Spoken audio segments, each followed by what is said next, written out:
మాతృదేవోభవ. పుత్రునకు నీడనిచ్చడి ఛత్రమ్మై వెలిగినావు శతవత్సరము. అమ్మా, పుత్రుని నీడను దాల్చడి చిత్రమైనావు కాలచిత్రము తల్లి. పుత్రుని నీడను దాల్చడి చిత్రమైనావు కాలచిత్రము తల్లి. నవజీవన వేదం అనే కార్యక్రమంలో 108వ భాగానికి స్వాగతం పలుకుతున్నాం. ఈ 108 అంకె గురించి ఓ మాట చెప్పుకుందామండి. ముందు సాధారణంగా మనకు ఆధ్యాత్మిక జీవన విధానంలో ఆరాధనలో అష్టోత్తర శతం అంటారు. భగవంతుడి యొక్క నామాలు ముందు అష్టోత్తర శతం, తర్వాత సహస్రం. సరే, దీన్ని కూడా మనం అర్థం మార్చేసాం. వారికి ఈవేళ ఆఫీసులో అష్టోత్తరం అయింది అన్నం, తర్వాత అష్టోత్తరమే సహస్రం కూడా అయింది అన్నం, అంటే తిట్లు అని కూడా మార్చేసాం అనుకోండి. కానీ ఎందుకు భగవంతుడి నామాలు ఉంటే అష్టోత్తరం లేకపోతే సహస్రం, మధ్యలో 200 నామాలు 300 నామాలు ఎందుకు లేవు? సాధారణంగా శతకాలు రాసేటువంటి కవులు కూడా 100తో ఆపరు, 108 రాస్తారు. అదో సంప్రదాయం. నేను కూడా సాగర ఘోష అనే కావ్యం రాస్తే ఏదో ముందు 300 400 రాద్దాం అనుకోకుండా పెరిగింది. పెరగడంతో నాకు నమ్మకం ప్రవేశించి అష్టోత్తరం మీద ఉండేటువంటి భక్తితోటి ఒక 10 ఆశ్వాసాలు, ప్రతి ఆశ్వాసానికి 108 చొప్పున 1080.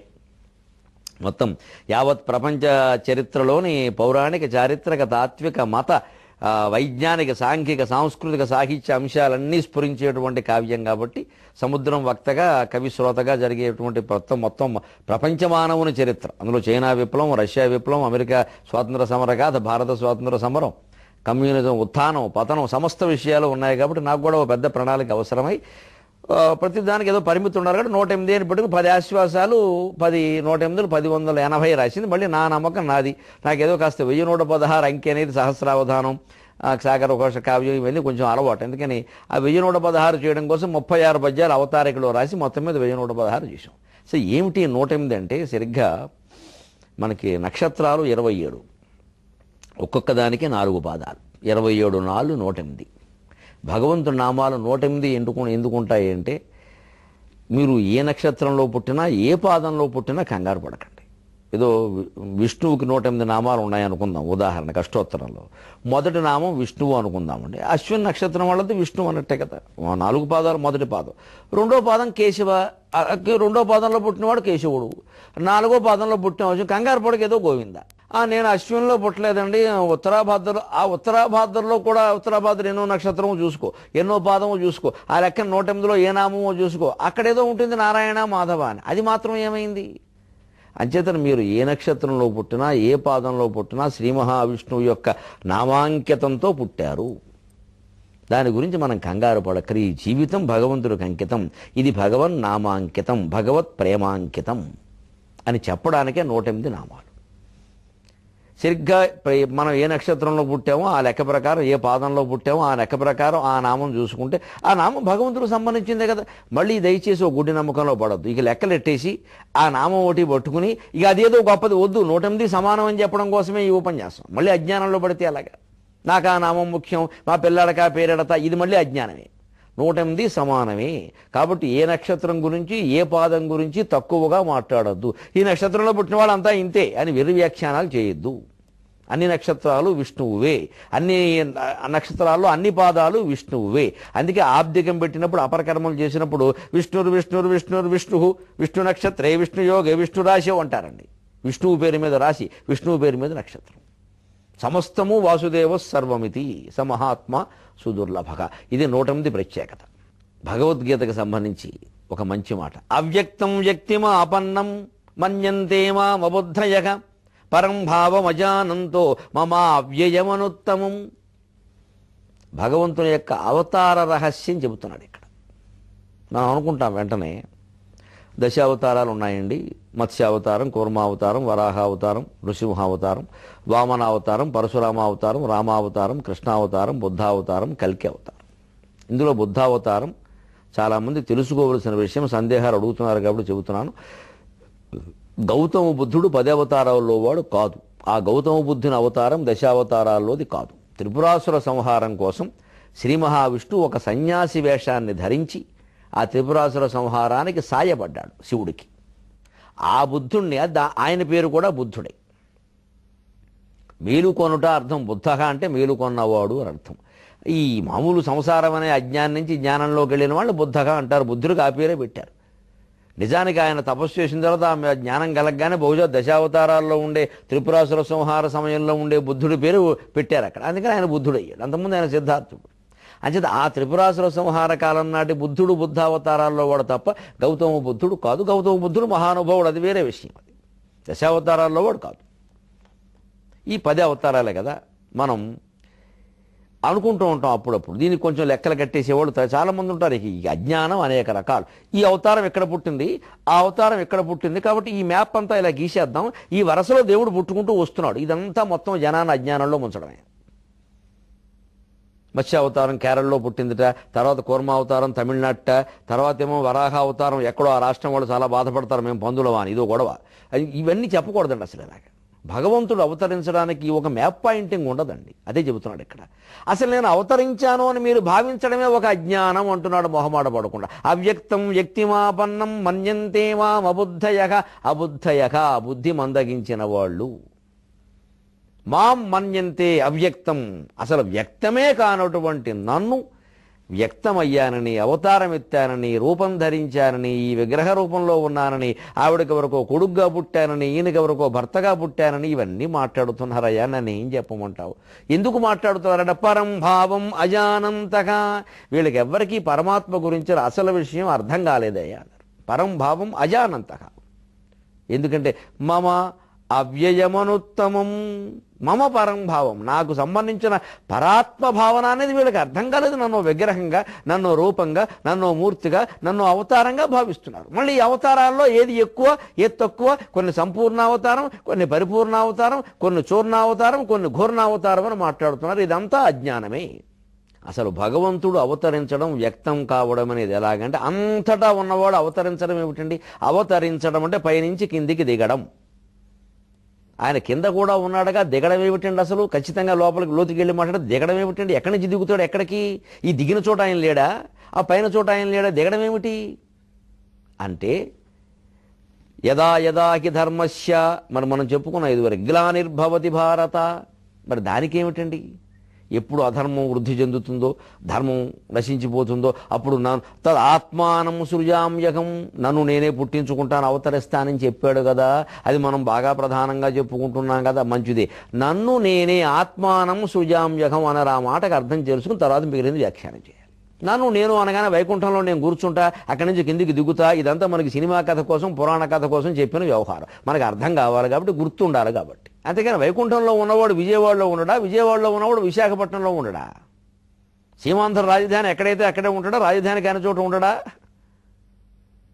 భగవంతుడు అవతరించడం అంటే అర్థం ఏమిటంటే ఎప్పుడు అధర్మం పెచ్చుమీరిపోతుందో, ఎప్పుడు ధర్మం అడుగంటిపోతుందో అప్పుడు మనమే చాలా ఆవేదన చెందుతాం. సమాజంలో ప్రతి ఒక్కరు ఏమిటోనండి, అసలు ఎవరిని నమ్మేటట్టేదండి, ఏమిటండి భార్యాభర్తల మధ్యలోనే ఘోరంగా ఉందండి పరిస్థితి, అసలు పిల్లల పరిస్థితి వేరండి బాబు, ఏమిటండి సమాజం ఇలా అయిపోయింది.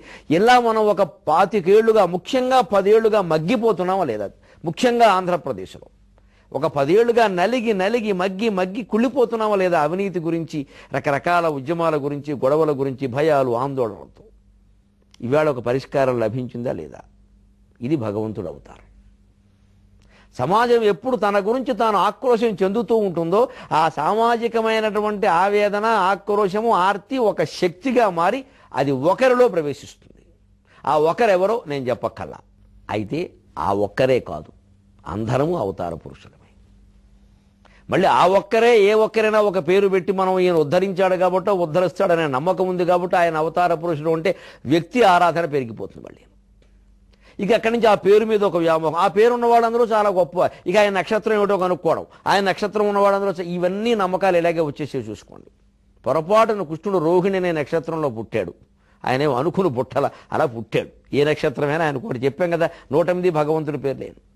ఆయన దుర్మార్గుడు కాబట్టి మేనమామని చంపాడు. మేనమామ దుర్మార్గుడు కాబట్టి ఆయన చంపాడు. ఇక లోకంలో వ్యాపించిన నమ్మకం మీరు గమనించండి. నా జాతి దౌర్బల్యానికి నేను చాలా బాధపడుతూ ఉంటాను. రోహిణి నక్షత్రంలో పుడితే మేనమావ గండం. కేవలం పుట్టించిన మాట ఇది, కేవలం పుట్టించిన మాట. ఇంత దోషం ఎలా పోతుందిట? నూనెలో కాదు, నువ్వు దేనిలో మొహం చూసినా పోదది. నిజంగా వాడు మేనమావం చంపడానికి పడితే చంపి తీరతాడు. మేనమావకి మేనల్లుడికి ఏ తగాదా లేకుండా వాడు రోహిణిలో పుట్టాడు కాబట్టి చంపుతారంటారు ఏమిటండి?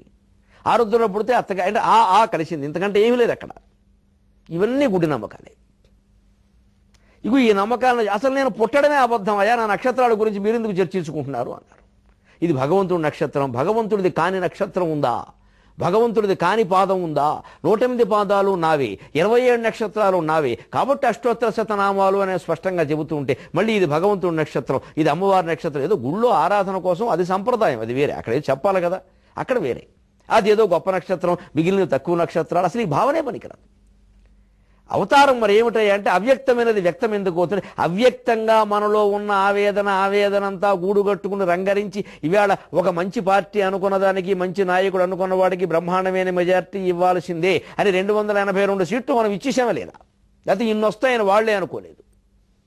ఇదే అవ్యక్తం వ్యక్తిమాపన్నం. అవ్యక్తంగా ఉన్నటువంటి ఆవేదన వ్యక్తమైంది ఓట్ల రూపంలో, అది వ్యక్తి రూపాన్ని ధరించింది. ఇప్పుడు ఆ వ్యక్తితోనే అంత అయిపోతుంది అనుకోదు. శ్రీకృష్ణుడు పుట్టినా శ్రీకృష్ణుడితోనే అంతా కాల. పాండవులు ఉన్నారు, రథాలున్నాయి, ఏనుగులున్నాయి, గుర్రాలున్నాయి, ఆయన సారథి మాత్రమే. యుద్ధం చేసింది అర్జునుడే. అంచేతను ఎవరిని మనం గొప్పవాడిగానో అవతార పురుషుడుగానో గౌరవించినా భావించినా మన పని మనం చేస్తూనే ఉండాలి.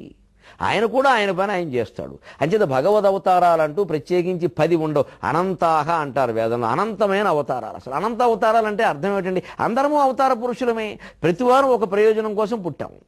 అది మనమే ఆలోచించుకుని మనమే ఒక అవతారంగా అవ్యక్తం వ్యక్త రూపాన్ని పొందినదిగా గ్రహించినట్టయితే మళ్ళీ ఈ వ్యక్తం నుంచి అవ్యక్తానికి చేరుకుంటాం.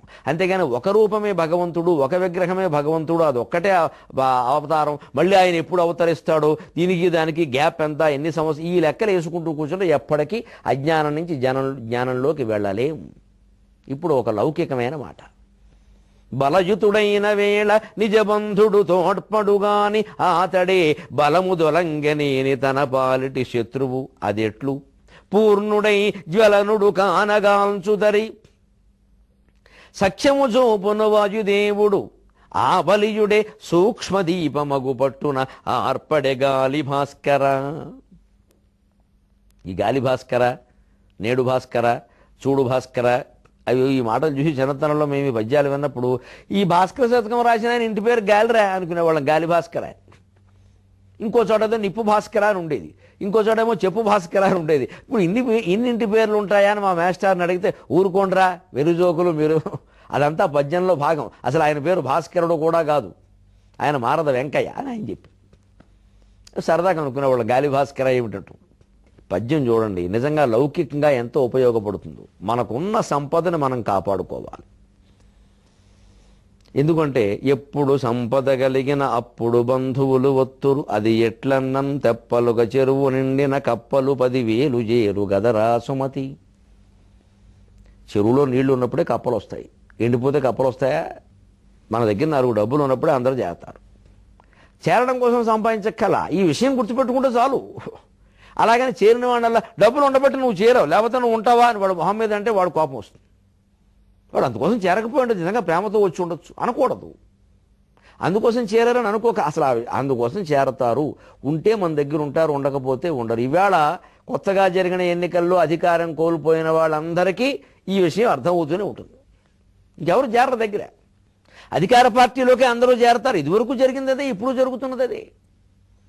అందుకని చేర్చుకునే వాళ్ళు కూడా జాగ్రత్త పడాలి. వచ్చారు కదా అని చేర్చేసుకోకూడదు. కప్పలుగా తెప్పలుగా చెరువు నిండింది, కప్పలు వస్తున్నాయి. కప్పలు ఎప్పుడు కప్పగంతులే పోతూ ఉంటాయి. అంచేతను ఆలోచించాలి కాస్త. నాయన ఉండు, పర్వాలేదు, నీ అవసరం నాకేం లేదు, ఉండు, అనుబంధ సభ్యుడిగా ఉండు, అసలు బంధం వద్దు, అనుబంధం ఉండు, అలా ఉండు, చూద్దాం. నీకు మళ్ళీ ఎంతకాలం ఉంటాడో, రేపొద్దున వారు అధికారానికి వస్తారనే అవకాశం ఉంటే వెళ్ళిపోతాడు. ఇదివరకు వెళ్ళినవాడిని మనం చూడలేదా? అంచేతన ఎప్పుడు లౌకిక జీవితంలో, రాజకీయంలో లాగానే లౌకిక జీవితంలో మన ధన సంపదని, మన బలాన్ని మనం కాపాడుకునే ప్రయత్నం చేయాలి. దానికోసం గడ్డి గర్వమని అర్థం కాదు అక్కడ, అది అపార్థాలకు పోవద్దు. సంపదను కాపాడుకోవడం అంటే అక్రమంగా 100 కోట్లు సంపాదించడం, దాన్ని కాపాడుకుందుకు అబద్ధాలు చెప్పడం, మంచాల కింద బాత్రూములో పలకల కింద దాచడం కాదు, అది ప్రమాదం, చాలా తప్పది. దాని గురించి కాదు ఇక్కడ. మన ఉద్యోగం, మన సంపద, ఇవి మనం కాపాడుకోవాలవుతాయి. మనం ఏమీ లేకుండా ఇంట్లో తిండికే వెతుక్కునే పరిస్థితి వస్తే ఎవరు వస్తారని మన ఇంటికి? పైగా ఈ విషయం ప్రచారం అయిపోతుంది. ముఖ్యంగా ఉన్న ఉద్యోగాన్ని వదిలేసి రకరకాల ఆలోచనలు చేసి బద్దకిస్తున్నటువంటి సోమరులు తెలుసుకోవాల్సిన విషయం, ఉద్యోగం ఉన్నప్పుడే మన నలుగురు గౌరవిస్తారు. ఏదో ఒక ఉద్యోగంలో చేరిపోవాలి, వెంటనే ఇంకో మంచి ఉద్యోగం కోసం తర్వాత చూద్దాం, ముందు ఏదో ఉద్యోగంలో చేరిపోవాలి. ఖాళీగా ఇంట్లో కూర్చోకూడదు. అసలు విద్యార్థి అన్నవాడు చదువు అయింది అంటే ఖాళీగా ఉండకూడదు. ఖాళీగా ఉంటే ఇక దెయ్యాలు ప్రవేశిస్తాయి, ఇక అమ్మాయిలు స్నేహాలు, ఇక ఫోను మెసేజ్లు గొడవలు అన్నీ వస్తాయి. ఇక అక్కడి నుంచి పెడదారి పట్టేస్తుంది. అసలే ఉద్యోగం లేదు, డబ్బులు లేవు, పక్కన మళ్ళీ ఇదో గొడవ. వీటన్నిటికీ ఎవరి మీదో ఆధారపడ్డం వారికి సహజంగా బాధగానే ఉంటుంది. ఎంత ఇస్తారు? పైగా సక్రమంగా వినియోగపడితే చదువుకుందుకు పుస్తకాలంటే ఇస్తారు, గర్ల్ ఫ్రెండ్కి ఫోన్ కొనిస్తాను నాకు డబ్బులు ఇవ్వండి అంటే ఎవడిస్తాడు? కానీ వీళ్ళు అలాగే ఉన్నారు. మరి ఇస్తే అలాగే జరుగుతున్నాయి.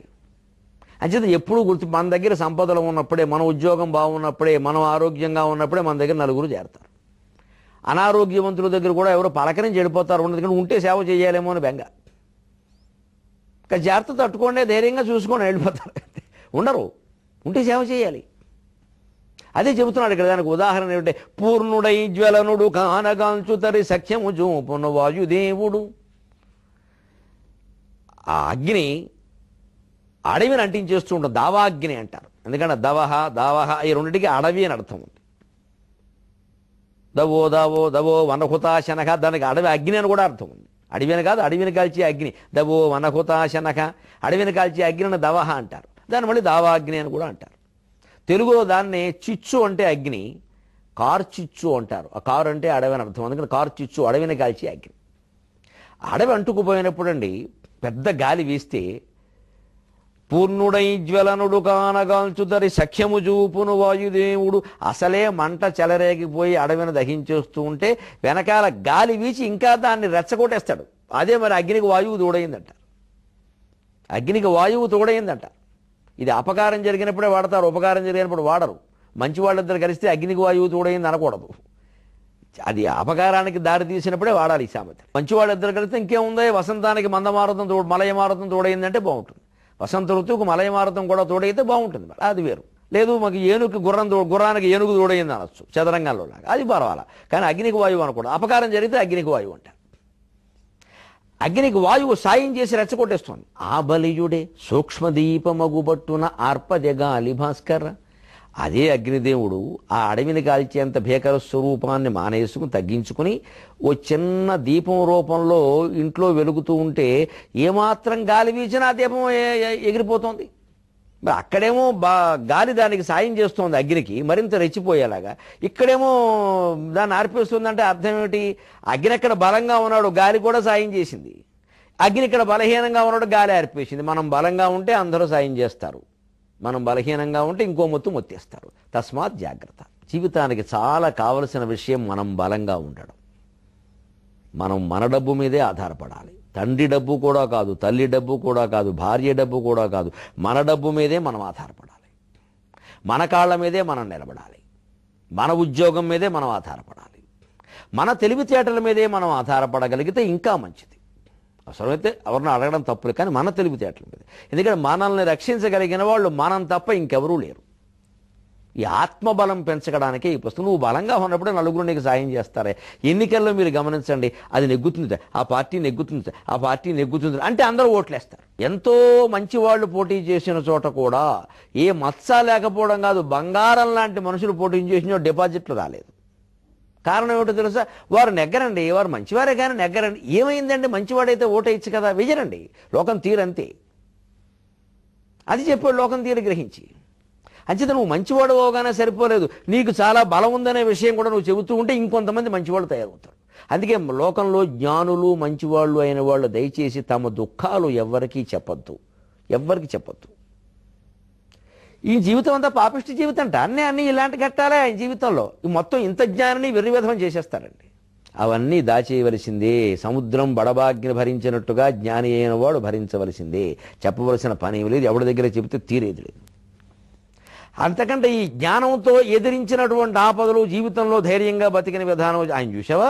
జ్ఞానం అంటే అది, మరి అలా ఉంటారు. జ్ఞానం ఉంటేను మరి అది ఆ తత్వజ్ఞానం మనం సంపాదించాలి అని 10 మందికి అనిపించి ఇంకా నలుగురు తయారవుతారు. ఇదంతా మార్కెటింగ్. ఆ ఆర్థిక పరిభాషలో చెప్పాలంటే మార్కెటింగ్ అండి. మనకు ఉన్న బలాన్ని, ధనాన్ని, జ్ఞానాన్ని అన్నీ నలుగురికి చూపించే విధానంలో ఉండే తేడా ఇది. ఇది తెలియకపోతే లోకంలో బతకలేం. మన లోపాలన్నీ మనం చెప్పడం మొదలు పెడితే ఇక అన్ని లోపాలే ఉన్నాయనుకుంటారు. అసలు దాంత అవసరమా? అతి నిజాయితీ కూడా పనికిరానికి అతి సర్వత్ర వర్జయేత్. ఇది నిలబెట్టుకోవాలంటే అతి సర్వత్ర వర్జయేత్. ఈ మాట చాలామందికి తెలుసు. కానీ ఎప్పుడు ఇటువంటి మాటలు విన్నప్పుడు మనం అది ఒకటే మాట, ఇంకా 3 మాటలు ఉంటాయి ఖచ్చితంగా. 4 పాదాలు శ్లోకంలో. ఎప్పుడు సంస్కృత శ్లోకాల్లో 4 పాదాలు ఉంటాయి తెలుగు పద్యంలాగే. మరి ఒక పాదం చెప్పారు మీరు, మిగిలిన 3 ఏవైనా అడగాలి. ఎందుకంటే తెలుసుంటే చెబుతారు కదా. పరీక్ష కోసం అడగద్దు, తెలుసుకోవడం కోసం. తెలుసుంటే చెబుతారు. దీనికి ఏమిటంటే అతి సర్వత్ర వర్జయేత్.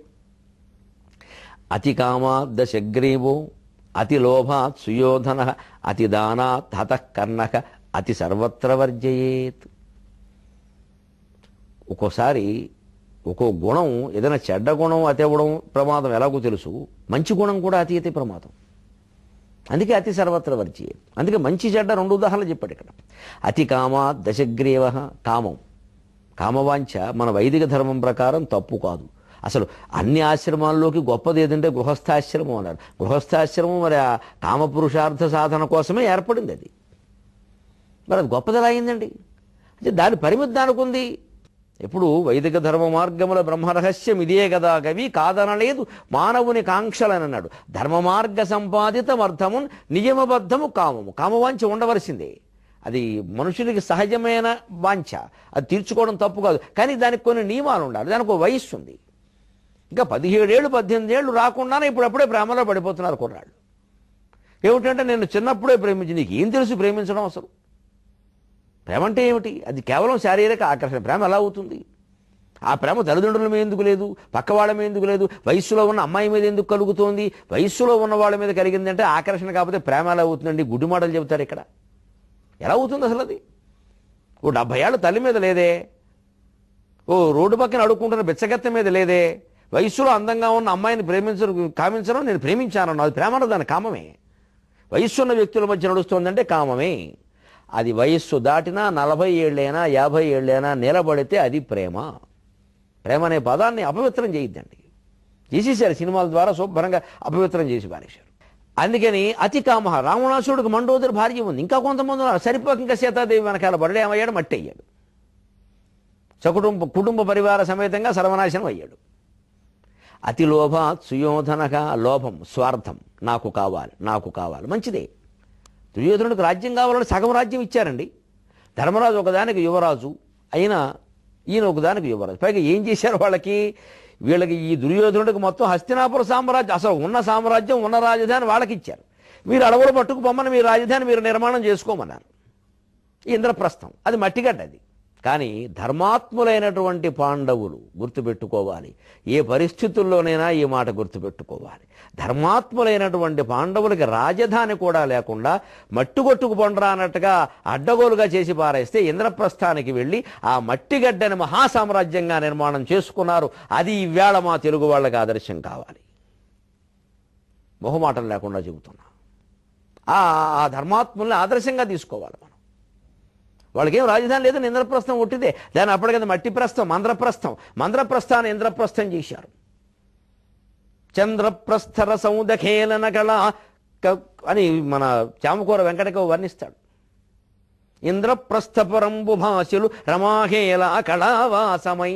చంద్రప్రస్థర సౌధకేరణ కళ అని చెప్పి వెళ్తే ఎంత అందంగా పరిస్థితి. ఇంద్రప్రస్థపురంలో మేడల మీద అమ్మాయిలు అలా ఆడుకుంటూ ఉంటే హాయిగా ఆ చంద్రుల్లో ఉండే కుందేలు పడి వంట ఇంటి కుందేలు ఇది ఎందు పోగలదు అని అందమైన అంత గొప్ప రాజధానిని పాండవులు ధర్మాత్ములు కాబట్టి కష్టపడే స్వభావం ఉన్నారు కాబట్టి మళ్ళీ అడుగు నుంచి నిర్మాణం చేసుకున్నారు పూర్తిగా. చివరికి ఎవరు గెలిచారండి? ఎవరు నిలబడ్డారండి చరిత్రలో? అంత జరిగితే దుర్యోధనుడిగా సరిపోలేదు ఆశ. ఆ ఇంద్రప్రస్థంలో కూడా వాడు సుఖంగా ఉండడానికి వీల్లేదు అని వాడు రాయసూయగం చేసి పిలిచి అక్కడికి మైసభ అప్పగించి, నువ్వు ఉండవయ్యా హాయిగా అని దేశాల రాజులు పట్టుకొచ్చే కానుకలను నువ్వు తీసుకోవయ్యా అని దుర్యోధనుడికి అప్పగించి అంత మంచితనాన్ని ధర్మరాజు ప్రదర్శిస్తే, అదిగో వాళ్ళకి మైసభ ఉంది, అది వాళ్ళ సభ, వాళ్ళ రాజ్యం నాకు మొత్తం కావలసిందే, వాళ్ళని జూదానికి బలవమని చెప్పేసి దొంగ జూదం వాడించి ఓడించేశాడే. ఇంత లోభం అవసరమా మనిషికి? అంచేది అతి లోభం పనికిరాదు. అలాగే మంచితనం కూడా, కర్ణుడు మంచివాడే కానీ కవచకుండలాల దానం ఇచ్చేస్తే ఎలాగంటే శరీరాన్ని చీల్చేసి అంత అతి మంచితనం కూడా పనికిరాదు. అంచేది అతి కామం, అతి లోభం, అతి దానం, మనం మంచితనం కూడా, మంచితనం మంచిదే, మెతకదనం పనికిరాదు. ఆ అతి మంచితనం వల్ల, అతి దానం వల్ల కర్ణుడు దెబ్బతిన్నాడు. అంచేత అతి సర్వత్ర వర్జయేత్. మంచి చెడ్డ ఏది సహా మన పరిమితుల్లో మనం ఉంటే అన్ని విధాలా సుఖంగా ఉంటాం. సెలవు.